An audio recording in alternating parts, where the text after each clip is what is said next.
Hey everybody, it's Jennie Dildine, the LDS Mission Coach, and you are listening to the LDS Mission Podcast, episode number 105, When Two Worlds Collide.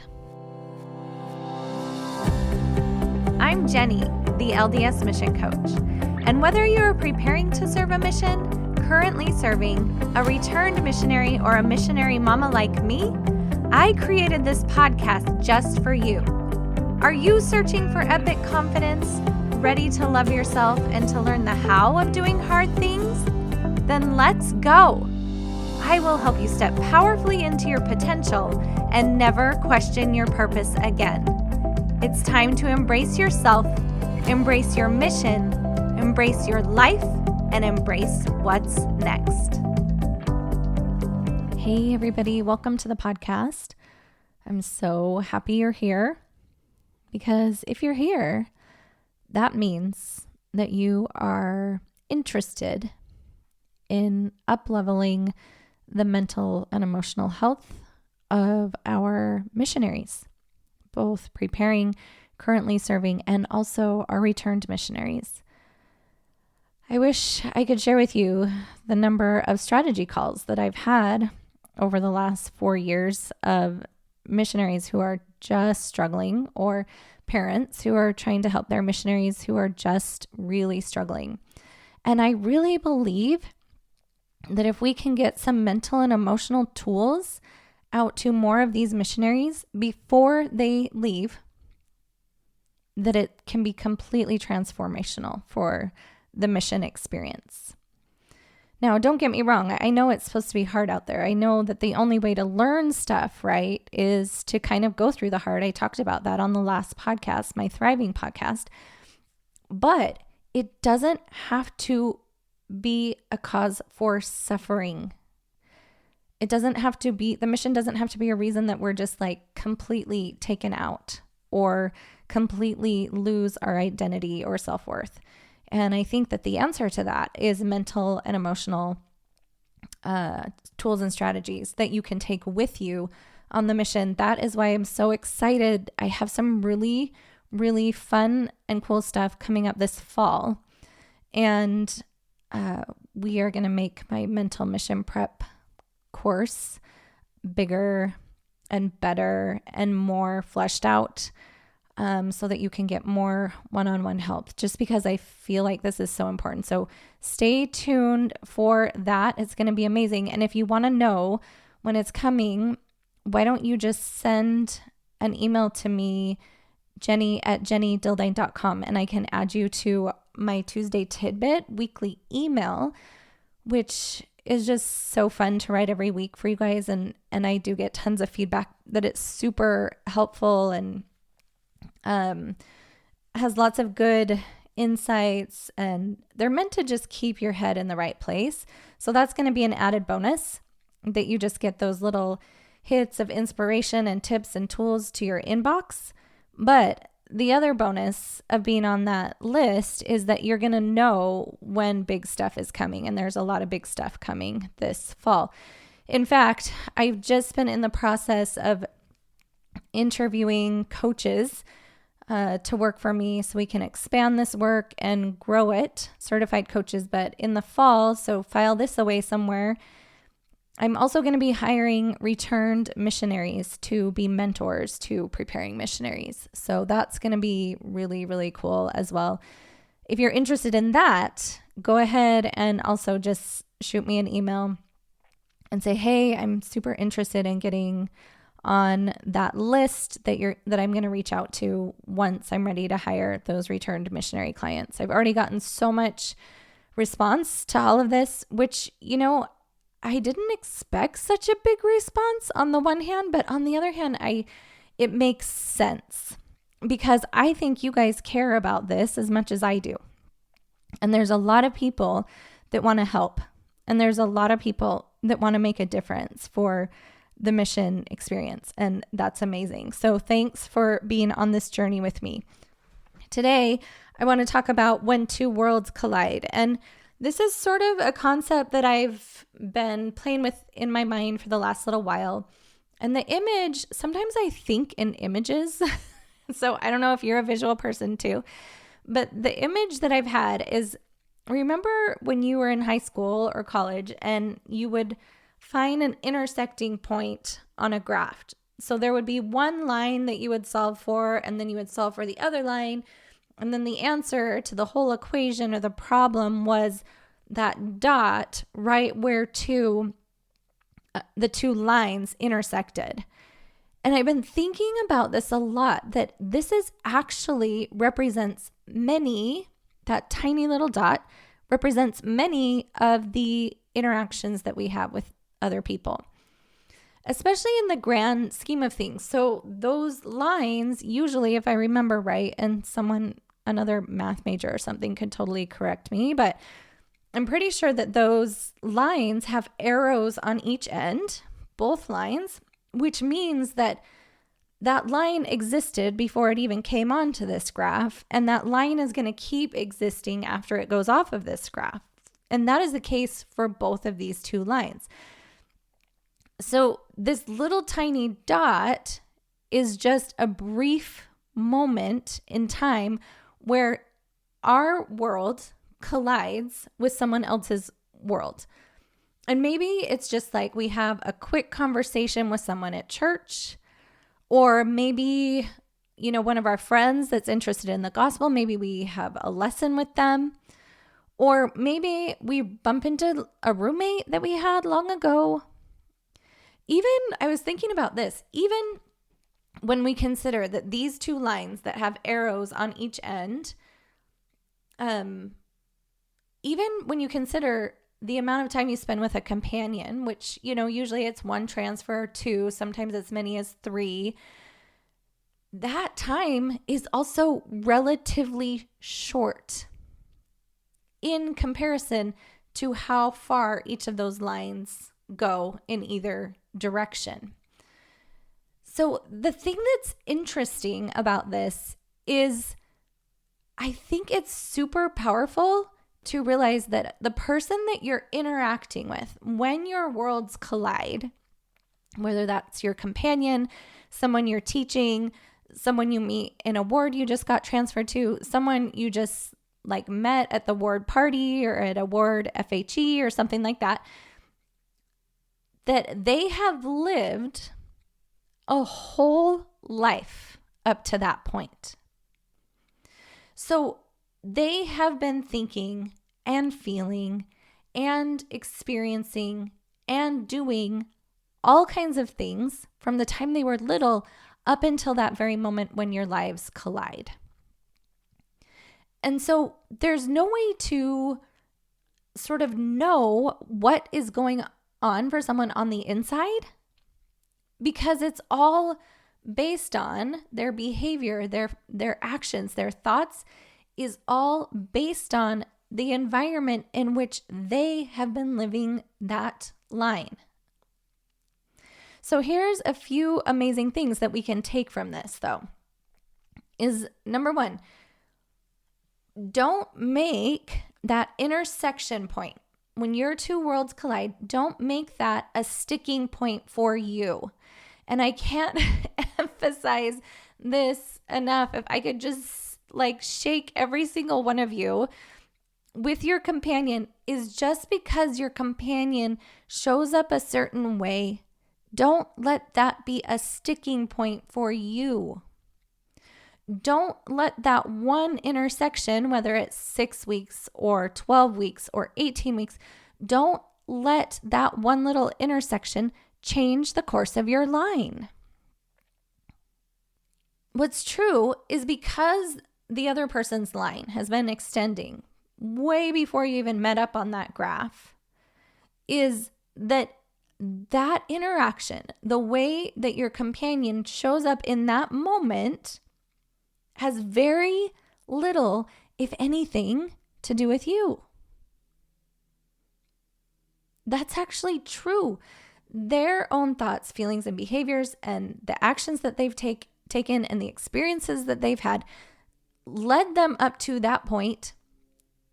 And that little place where you two collide is about them. And sometimes do we wish that we could change it? Do we wish that people would act differently? Do we wish they would talk differently? Do we wish that they would show up differently? And yes, like I would wish that for all of you, that you have amazing companions and amazing people you're dating and amazing roommates that just never bug you at all, that never annoy you, that never are mean or never are rude. I mean, that would be amazing, but that's not the facts of life. The facts are that person has led a whole life until your paths have crossed. So don't make other people's behavior a sticking point for you. The second thing is, what I love about this concept is then it means it's not necessary to judge them. We really can't see, let's say we have a district leader that's super, always just like by the book, letter of the law, not as much spirit of the law, only harps on us and tells us we're not doing a good job if we're not meeting our goals. Okay, we don't know anything about that district leader's past. Maybe that's how they were treated by their parents. Maybe they had a grandpa that really, every time that district leader came over, that he would harp on him, that he should be better or something like that. So when someone isn't showing up the way that we think they should, or even in a way that we just are like, that's wrong. Maybe someone stands you up on a date or whatever. Or maybe someone blatantly tells you that they think that you're not awesome. Whatever it is, even if they're behaving in a way that we think is just wrong, we can be gentle with that person. We can allow them to be human because they've been living a human experience up until the moment that your paths crossed. We can totally accept the version of them at that point where our lines cross, when we can totally accept that they've lived a whole life up to that point. And we can accept that moment knowing that we didn't get to be in charge of any of that. And maybe in some cases, they didn't get to be in charge of that either. So even when someone's behavior warrants otherwise, even if you can justify it, it's always best to let go of assumptions and to show up with love and compassion. Okay? So those are the two things. Don't make that, when your worlds collide, don't make that a sticking point for you. Don't make that alter your course. And we don't need to judge that point of collision, that point of intersection, because we don't know what their whole life has been like. Because in that moment where your journeys intersect, we don't know what's going on. And we could never know. Even if they told us, we could never fully understand what it has been like for them to be them and to live the life that they'd lived, that they have lived up to this point. So the last thing I kind of want to point out about this is this applies not just to other people, but to yourself too. Now, this might be a different graph. I didn't think about this up until this very moment. So let's play with it. But instead of like there's a line going this way and a line this way and they intersect, maybe there's two lines, like parallel lines, right? And one is you now, and one is you observing you, like your past you or your future you, okay? And here's the thing. This concept applies to you as well. So when you are not showing up in a way that you like, maybe you lose your temper. Maybe you are feeling really discouraged that you didn't meet a goal and you just tell yourself, I should I should be happy. I should be appreciative that I'm even here. Whatever it is, maybe you are the one that ghosted someone or stood someone up on a date. Okay? I want you to be able to apply these same 2 principles. Don't make your own behavior a sticking point for you. Okay? You don't need to make that mean something, that something's wrong with you, that you're the worst, that you're not a kind person, that no one will ever want to date you, that whatever. That's all just nonsense. What you can do is just observe that parallel line that's running next to you and be like, whoa, I didn't expect that to go down like that, or I didn't expect to be feeling that way or thinking that way, but that's okay. So don't make your own life even a sticking point to where it changes your course. Okay? And then also, again, number 2, it's not necessary to judge yourself. It's just not. Even when your own behavior justifyingly warrants otherwise. Even when you just are like, I don't deserve anything better because I was such a jerk in that instance, or because I was such a loser, or because I failed so miserably, or whatever. Just, even if you don't like your own behavior, you can let go of assumptions and show up with love and compassion, not just for other people, but for you too. Because it's true, in that moment, you are also being informed by your past, much of which you had ownership and power over and agency over, but much of it you didn't. All of us are just a product of that little tiny arrow that goes on way before the graph even existed. Now, this is not to say that we can't change our trajectory if we want to, change the slant of our line, change the angle of our line. Of course, all of that is also within our power and agency and influence. But when 2 worlds collide, or you observe yourself behaving in a way that you don't necessarily love, just remember, don't make it a sticking point. And it's just not necessary to judge. Always best to show up with love, to show up with compassion for others, love and compassion for self, and just enjoy those little moments where we get to intersect, where our 2 worlds collide, and just give so much grace to other people, to our companions, to our boss, to our roommate, and just give so much grace to ourselves. Because the outside story never tells the whole inside story. And I just feel like that's super, super good to realize and to understand. All right, everybody. I hope you have the most amazing week, sending love to the missionaries and RMs all over the world. I literally, so true, I think about you guys every single day. Take care. Serving a mission for the Church of Jesus Christ of Latter-day Saints can present a unique set of challenges. And many of those challenges you might not even see coming. So you're going to want a unique set of solutions. It's easier than you think to overcome worry and anxiety, serve the successful mission you've always dreamed of, and navigate your post-mission experience with confidence. That is why I created some amazing free goodies that I'm sharing in my show notes.